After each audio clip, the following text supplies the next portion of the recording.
우리가 지금까지 살펴보았던 이 데살로니가 전서 강의를 잠깐 멈추고 오늘은요 누가복음의 말씀을 가지고 메시아를 기다리는 사람의 제목을 가지고 나누고자 합니다. 왜냐하면 저는 알고 있었는데 그냥 지나쳤는데 우리가 지나는 이 시기는요 교회력으로 어떠한 절기를 지나고 있는지 여러분 아십니까? 대림절을 저희는 지나고 있습니다. 예수님 오시기 4주를 한 주씩에서 촛불을 켜서 대림절을 지키는 절기입니다. 그래서 대림절을 기억하면서 주의 오심을 기다리면서 오늘 말씀 여러분과 함께 나누면서 우리도 이 말씀의 안나처럼 주의 오심을 기다리는 그러한 사람이 되기를 소망하며 말씀을 나눕니다. 영국에 처칠이라는 사람이 있습니다. 처칠. 20세기의 위대한 지도자 중에 한 명으로 기억되는 사람입니다. 그는 세계 2차 세계대전을 승리로 이끌었던 사람입니다. 그래서 사람들이 말하기를 이 처칠이 없었다면 히틀러가 승리했을 것이고 세계는 암흑시대를 맞이했을 것이라고 말하기도 합니다. 그래서 90세에 죽어 장례를 치를 때에 왕실의 국장으로 엄수된 유일한 영국인이라고 이야기합니다. 그런데 이 처칠은요 어릴 때 그렇게 뛰어난 아이가 아니었다고 합니다. 아버지가 막 어마어마하죠. 재무장관을 한 아버지는 아들에게 이 아들이 목사가 되기에는 성격이 너무 안 좋고, 여러분 처칠의 사진을 보셨어요? 굉장히 고집스럽고 소위 말하면 성격 안 좋게 까칠하게 생겼습니다. 목사가 되기에는 성격이 안 좋고 변호사가 되기에는 머리가 너무 나쁘니 얘는 군인밖에 될 게 없겠다 하고 말하면서 사관학교를 보냈지만 2번이나 떨어졌습니다. 처칠이. 그리고 13살 때부터 폐렴을 앓았고요. 심장병에 시달렸습니다. 그래서 초등학교부터 고등학교 때까지 줄곧 성적이 하위권에 맴돌았으며 게다가 이 수학체도 좋지 않아서 늘 선생님한테 꾸지람을 들는 그런 문제 학생이었다고 말합니다. 그래서 아버지로부터 심지어 어떤 말을 들었냐면 이 전혀 쓸모없는 놈. 굉장히 큰 상처전 아들한테 이 쓸모없는 놈아. 얼마나 심한 이 꾸지람을 들은 후에 하는 수 없이 고시원에 들어가서 6개월 동안 여기도 사교육을 받았어요. 과외선생님으로부터 집중적인 교육을 받으면서 3번째 그 시험을 준비합니다. 군인이 되기 위해서. 그때 사관학교 입학에는요. 세계의 여러 나라 중에 하나를 정해서 그 나라를 지도를 그리는 것이 문제의 출제 중에 하나였습니다. 그래서 처칠은 고민하다가 세계 그 많은 나라 어떻게 다 그립니까? 운명을 하나님께 맡기고요. 수많은 나라 중에 뉴질랜드 하나를 딱 찍어서 집중적으로 준비했습니다. 그런데 그 많은 나라 중에 뉴질랜드가 딱 나온 거예요. 그래서 기적적으로 처칠은요. 3번 만에 간신히 합격하게 되었습니다. 그리고 그는 2번이나 총리를 했습니다. 1940년 8월 히틀러가 영국을 1500대의 폭격기로 무차별로 폭격을 합니다. 4개월 동안이나 폭격을 했습니다. 처칠은 만약 내가 죽는다면 독일군은 내 시체를 내 집무실 의자에서 끌어내야 할 것이다 라고 말하면서 끝까지 런던에 머물면서 독일군에 대항했습니다. 여러분 지하 대피 소였지만 그 위에는 정부 건물이 세워져 있었기 때문에 500파운드의 그 폭탄이 직격하면 그대로 죽을 수밖에 없는 상황이었습니다. 사람들이 처칠을 향해서 이 폭탄 하나가 떨어질 때마다 우리 영국인 4명이 죽어나가는 것을 모르십니까? 항복하십시오. 어차피 독일의 이익에 대한 싸움입니다. 무고한 인명을 지금 의미 없이 희생당하고 있습니다. 당신 책임입니다. 당신의 그 고집에 대한 대가를 국민들이 당하고 있습니다. 그때마다 이 처칠은요. 방공호에서 뛰어나와서 독일군의 폭격기를 향해서 주먹을 휘두르면서 너희들이 나를 절대로 이길 수 없다. 나는 절대로 포기하지 않는다. 나는 절대로 포기하지 않는다 하면서 주먹질을 했습니다. 쟤 때문에 번해버린 그 조국과 불탄 시체들이 둥그는 런던, 거의 매일같이 전해오는 독일의 승전 소식은요. 현실은 독일의 승리하겠다는 그 처칠의 꿈을 무참히 짓밟는 그런 사건들이었습니다. 그럴수록요. 처칠은요. 포기하지 않고 그래서 마침내 승전을 하게 되었습니다. 히터는 좀만 줄일까요? 이 소망을 가진 사람들은요. 성공의 비결은 뭐냐면 이룰 때까지 절대로 포기하지 않는다는 것입니다. 지루하고 좌절감을 안겨줄 수 있고 심지어 고통스럽고 힘들지만 추워도 이 처칠은요 포기할 생각을 가지지 않고 때가 되면 이루라고 믿었습니다. 여러분 0.1%씩만 쌓여도 언젠간 100%가 된다고 믿었던 것입니다.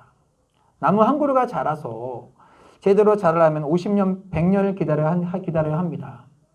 아브라함은요 아들을 주는 하나님의 말씀을 몇 년 기다렸습니까? 25년을 그 말씀을 붙들고 기다렸어요. 25년을 기다렸고요.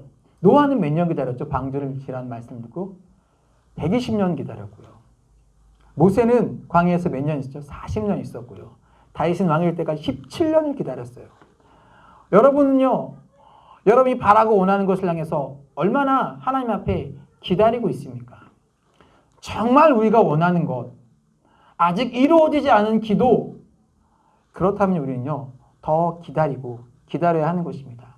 갈라디아서 6장 9절에 우리가 선을 행함에 낙심하지 말지니 포기하지 아니하면 때가 이르면 이르리라 라고 말씀하고 있습니다. 오늘 성경을 보면요, 메시아의 탄생을 평생 기다리다가 메시아를 만난 두 명의 노인을 소개하고 있습니다. 한 분은 시므온이고요, 한 분은 우리가 나눌 안나라는 사람입니다. 시므온은 할아버지, 안나는 할머니입니다. 성탄을 기다린 이 안나를 통해서 재림하실 예수님을 대망하는 우리가 어떤 신앙을 가져야 하는지를 여러분과 함께 살펴보도록 하겠습니다. 보기 첫 번째 보고 계시는 뭐죠? 첫 번째, 안나를 통해 교훈받기 원하는 건 이것입니다. 우리에게 오늘 환난을 막지는 못하지만 그 환난을 어떻게 해요? 메시아를 기다리는 소망으로 이길 수 있다는 것입니다. 여러분, 안나를 여러분 어떻게 보십니까? 안나에 대해서 아십니까? 안나는요, 인간적으로 볼 때 참 어렵게 힘들게 살았던 사람입니다. 나라는 정치적으로 로마에게 압제당하고 있었습니다. 우리나라 일제 강점기처럼 로마 제국은요, 정복한 국가들을 식민화하고요, 각 국에 총독을 보내서 매우 고통스럽게 가혹스럽게 정책을 시행했습니다. 예수님 태어날 당시에 헤롯이라는 사람이 매우 잔인한 왕이었습니다. 왕권에 도전한다는 이유로 왕비를 죽였고요, 두 아들과 장모를 살해했던 사람입니다. 그리고 메시아가 오신다는 그 예수님의 소식을 듣고 베들레헴과 그 주변에 있었던 그 주변에 태어난 2년 안에 태어난 아이들을 다 죽였습니다. 남자아이들 다 죽이는 끔찍한 일을 벌였습니다. 개인적으로 볼 때 매우 불행한 시대였죠. 근데 36절 이렇게 말씀하고 있습니다. 36절입니다. 또 아셀 지파 바누엘의 딸 안나라 하는 선지자가 있어 나이가 매우 많았더라. 그가 결혼한 후 7해 동안 남편과 함께 살다가, 어느 지파라고 얘기하겠죠? 아셀 지파. 여러분 아셀 지파를 아십니까? 아셀은요, 행복한 축복받이라는 뜻을 가지고 있습니다. 야곱이 그 몸종이었던 그 실바에게서 얻은 12명의 아들 중에 8번째 아들입니다. 그리고 누구의 딸이라고요? 바누엘의 딸이라고 되어 있죠. 바누엘은요, 분이엘이라는 지명에서 나온 이름으로 하나님의 얼굴이라는 말입니다. 이름 안나는요, 히브리어로 한나에 해당하는 이름으로 은혜, 은총이라는 말을 갖고 있고요. 행복한, 축복받은 하나님의 얼굴, 은혜와 같은 굉장히 좋고 소망적인 이미지와는 달리 그의 삶은요, 어떠했습니까? 결혼한 후에 7해 동안 남편과 살다가 결혼하고 7년 만에 남편을 잃었어요. 결혼하고 7년 만에 과부가 되었습니다. 그리고 84세가 되었대요. 어떤 사람은요, 그때 이 안나가 84세였다고 번역하기도 하고요, 어떤 사람은 과부가 된 지 84해가 되었다고 번역하기도 합니다. 그 말은 그 앞에 뭐 전치사 헤오스를 어떻게 해석하냐에 따라서 달라질 수 있습니다. 그러니까 그는 결혼한 지 7년 만에 과부가 되었습니다. 그 당시 84세라면요, 일반적으로 당시 이스라엘 여자들이 14세에서 15세 사이에 결혼했습니다. 그러니까 적어도 60년은요, 홀로 외롭게 살았던 사람입니다. 과부가 된 지 84년이라면요, 그는 약 100살이 넘은 그러한 나이를 힘겹게 홀로 살았던 여인입니다. 당시 이스라엘 그 정서에서, 문화상에서 여자는요, 사람을 취급받지 못했을 뿐만 아니라 당시 과부는 더 완전히 사회의 약자였습니다. 본문에 의하면요, 자식도 없었을 것 같습니다. 집도 없습니다. 거주하는 곳이 어디라고 설명되어 있습니까? 성전이라고 말하고 있습니다. 이런 조건을 가지고 있다면 인간적으로 볼 때 이 여인이 행복하다고 말할 수 없는, 행복하다고 말할 수 있는 사람은 거의 없을 것입니다. 그런데 그녀에게는요, 희망이 있었습니다. 메시아를 만나는 대망이 여인에게 있었던 것입니다. 그분 만나면 내 슬픔이, 내 고통이 다 사라질 거야. 그분 만나면 내 인생의 한이 다 풀릴 거야. 그분 만나면 참 행복할 거야 라는 그런 대망을 품고 있었습니다. 메시아를 기다리는 사람이었습니다. 선지자로서 새로운 시대를 열어줄 대망을, 메시아를 기다리고 안 기다림으로 살아가는 사람이었습니다. 이 안나의 삶이 힘들고 어렵고 바꾸겠다고 말할 수 있겠지만 그녀의 삶의 원동력은요, 메시아의 강림을 대망하는 것이었습니다. 믿음의 선배들의 삶을 바라보면 주님을 갈망하는 삶을 살아갔다는 것입니다. 보편적인 언어로 표현하면요, 어떠한 상황에서도 절망하지 않고 희망을 품고 살아갔다는 말입니다. 제가 2년 동안 코로나 참 힘들게 보내고 있는데 우리 사랑하는 성도님의 삶의 원동력은, 힘을 주는 것은 여러분 무엇입니까? 우리는 이 대림절 기간 동안에 얼마나 주님을 기다리고 있을까요? 그냥 12월 달이 되어서, 대림절이 되어서, 또 시간이 지나서 성탄절을 맞이하는 그런 기다림 아닌 그런 기다림이 아닌 주님을 정말로 사모하는 마음으로 우리는 이 대림절을 보내고 있고 예수님의 성탄절을 그렇게 기다리고 있습니까? 올 한 해 나의 마음에, 우리 신앙에 주님을 기다렸던 마음들은 과연 얼마나 되었을까? 우리의 기다림이 예수님이 아닌 월급날, 나에게 들어온 돈, 세상적인 것들이 아니었을까? 나는 돈을 기다렸고 세상의 기쁨과 쾌락을 기다리지 않았는지. 제가 이번 주에 난 뭘 기다렸지를 한번 생각해 봤어요. 제가 이번 주에 계속 기다렸던 것은요, 교회 달력이었어요. 올 때가 됐는데, 이번 주에 나눠줘야 되는데, 원래 지난주에 왔어야 되는데, 왜 이렇게 안 오지? 마침 문 앞에 턱 소리가 나는, 왔구나. 달력을 기다리고 있더라고요. 헐. 이것을 보면서, 요즘 사람들의 기다림, 그들의 기쁨은 택배겠구나. 요즘 아이들은요, 좋은 것은 택배기사가 가져다 주는 줄 알고 있습니다. 아이들이 택배를 기다려요. 그리고 요즘 사람들의 정말 큰 기쁨 중에 하나가 그 바로 온 택배를 뜯는 그 언박싱의 기쁨들. 여러분, 전혀 나는 그렇지 않아요. 그런 표정으로. 아닌데 그런 표정을 갖고 있는데 요즘 사람들은요, 그 택배 뜯는 언박싱의 기쁨을, 줄을 기다리는 기쁨이 아니라 택배를 기다리고요, 택배기사를 기다리고 있어요. 주를 기다리는 기다림은요, 우리의 삶에서 찾아보기 힘든 그러한 삶의 우리 삶 가운데서 바쁘고 치열하게 살아가고 있는 것은 아닌지. 이런 저의 마음에요, 코로나로 힘들게 살아왔고 12월을 보내면서 주를 향한 기다림이 없는 그런 마음을 봐서 내가 안 기다리는구나. 대림절 그냥 아무 의미 없이 보내고 있구나. 아이들 역시 성탄절에 선물을 생각하지 예수님이 이 땅에 오시는 기다림을 생각하겠습니까? 산타를 생각하고 있겠지. 상징적으로라도 우리가 대림절 촛불을 켜야겠다. 여기서 만들어 달라고 해서 있었거든요. 이거 몇 번 안 켰어요. 초가 거의 새 거죠.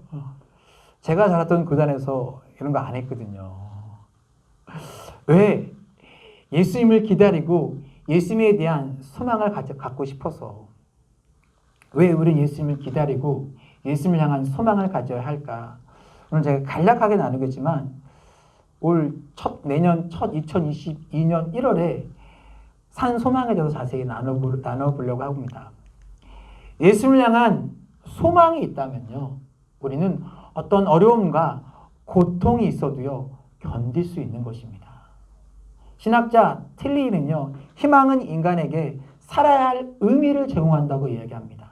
헬런 켈러는요, 희망은 성공으로 인도하는 신앙이다. 희망이 없는 어떠한 일도, 희망이 없이는 어떠한 일도 이룰 수 없으며 희망이 없이는 인간 생활이 영위될 수 없다고 말합니다. 그러니까 어떠한 경우에도 여러분 소망을 포기하지 말아야 합니다. 포기는 언제 하는 거예요? 한 포기 두 포기 하는 포기입니다. 이 말 안 하려고 했는데 갑자기. 우리가 우리에게 오는 환난을 여러분 막을 수는 없어요. 시도 때 없이 찾아오는 환난들 막을 수는 없지만 우리가 주를 향한 소망이 있다면 어떠한 환난도 우리는 극복할 수 있는 사람이 되는 것입니다. 나에게 오는 질병의 환난, 장애의 환난, 가난의 환난, 물질의 환난, 고통의 환난 등에서 우리가 어떻게 할 수 없는 그 환난 가운데서도 여러분 소망이 있다면 하나님께서 언제가 우리를 만져주시고 고쳐주시고 바꿔주시고 일으켜주실 것이라는 그 소망을 가지면 우리는 얼마나 그 소망을 붙들고 환난을 극복할 수 있는 것입니다. 그래서 자식에 대한 희망, 가족에 대한 희망, 기업에 대한 희망, 교회에 대한 희망, 하나님의 나라에 대한 그 희망과 소망을 가지고 생애의 마지막까지 붙들고 갈 수 있는 것입니다. 특히 우리 신앙인들은요, 예수님의 재림에 대한 희망을 여러분 포기해서는 안 되는 것입니다. 언젠가 우리 주님이요, 영광의 주로 능력의 주에게 재림하실 것이라고 말씀하고 계십니다. 그러나 수많은 사람들이 그 사실을 믿지 않습니다. 믿는 사람을 바보 취급합니다. 예수님의 초림 때도 마찬가지였습니다. 이미 700년 전에 이사야 선지자를 통해서 예언해 놓았죠. 그러므로 주께서 친히 징조를 너에게 주실 것이라. 보라, 처녀가 잉타의 아들을 낳을 것이요 그 이름을 임마누엘이라 하리라. 이사야 7장 14절이잖아요. 어느 지역에 어느 지파에서 탄생할 것까지 이미 예수님께서 성경이 예고해 놓았고요. 그렇게 오셨어요. 예수님에 대해서 구약은요 350여 가지의 예언을 해놨습니다. 동정녀에게 나실 것, 아브라함의 후손으로 나실 것, 유다 지파에서 나올 것, 다윗의 후손으로 나올 것, 베들레헴에서 나실 것, 아주 구체적으로 성경은 예언해 놓았습니다. 그리고 그대로 성취되었죠. 메시아로 이 땅에 오신 예수님은요, 오는 자, 가난한 자, 병든 자, 희망이 없는 자, 위로가 필요한 자, 고독한 자, 절망에 빠진 자, 병든 자와 함께 하셨고요. 그들에게 희망을 주셨습니다. 예수님의 재림도 여러분 마찬가지입니다. 우리에게 분명히 약속해 주셨죠. 너희 가운데서 하늘로 올라가신 이 예수는 하늘로 가심을 본 그대로 오시라고 말씀하셨습니다. 어떤 환난과 여러분 유혹이 있다 해도 재림하실 그 메시아에 대한 확실한 소망을 가지고 있다면 소망을 가지고 승리하는 여러분 되시길 주의 이름으로 축복합니다. 어려울 때 우리 믿음의 선배들이요 이 소망을 가지고 승리하였습니다. 제가 어릴 때 중고등학생 때 같아요. 교회 어르신들이 권사님이 즐겨 부르는 찬양이 생각이 났어요. 주규철 목사님이 작사하신 곡인데 저 찬양을 왜 부르나. 서쪽 하늘 붉은 노을 영문 밖에 비추나. 그런데 이 찬양 잘 안 불러요. 얼마나 그때 이렇게 저 찬양을 부르지 굉장히 청승맞게 보였어요. 손양아 목사님이 작사하셨던 낮에나 밤에나 눈물 머금고 내 주님 모시기만 고대합니다. 가실 때 다시 오마 하신 예수님. 이 대목이 하이라이트에서 오 주여 언제나 권사님이 이러고 불렀어요. 오 주여. 권사님이 왜 찬양을 왜 부르지? 되게 청승 같다. 나 저거 안 불렀으면 좋겠다. 어릴 때요 교회에서 권사님이 이 찬양을 부르는 걸 자주 목격했어요. 그런데 찬양 가사도 고슬프고 멜로디도 이상하고. 그런데요 이제는 이 권사님의 삶에 어려움을 보고 이해할 수 있겠던 거예요. 남편을 먼저 보내고 이 힘든 세상 가운데서 자녀를 키워야 했던 그 힘든과 어려움 가운데서 주님을 사모하는 그 마음을 가지고 주 앞에 그 마음을 토로해 가면서 울면서 주의 사모하고 기다리는 기도하고 찬양하는 것입니다. 주기철 목사님, 손양한 목사님이요. 순환과 고통을 당하면서도 이 신앙이 있었기 때문에 견디며 승리할 수 있었던 것입니다. 여러분 오늘 읽은 이 누가복음은요. AD 60년경에 바울이 로마에서 가택연금을 당하고 있을 때 누가가 기록한 것입니다. 이때는요. 이제 네로 황제의 잘 아는 핍박이 시작되는 시기입니다. 초대교회 성도들이요. 사자굴에 들어가 사자밥이 되고 십자가에 매달려 처형당하고 화형을 당하면서도 승리할 수 있었던 것은요. 바로 이 신앙. 주님이 다시 오신다는 이 신앙. 초림하신 예수님을 기다렸던 사람들은요. 메시아 되신 예수님을 만났듯이 재림하실 예수님을 기대하고 기다리는 사람들입니다. 예수님을 기대하는 사람들이 재림하실 예수님을 만날 수 있으니 어떠한 환난도 그 재림의 예수님을 기다리는 소망으로 환난을요 이기자는 메시지를 주고 있는 것입니다. 여러분 안나는요 자신이 처한 그 형편이 어려워도요 끝까지 그 주의 강림에 대한 소망만을 버리지 않고 저희 교회에서 홍전에서 기도했듯이 우리도 우리에게 여유 없이 찾아오는 환난과 어려움이 닥쳐와도요 주의 재림과 새하늘과 새 땅에 대한 소망을 버리지 말고 여러분 살아가시고 주의 이름을 축복합니다. 하나님은 분명히 우리에게 약속해 주셨습니다. 다시 오시리라고. 여러분 이 주님에 대한 소망, 이 대림절 주님을 향한 기다림 가운데 여러분들의 마음이 더 주님을 기다리고 소망할 수 있는 여러분 되기를 여러분 주의 이름으로 축복합니다.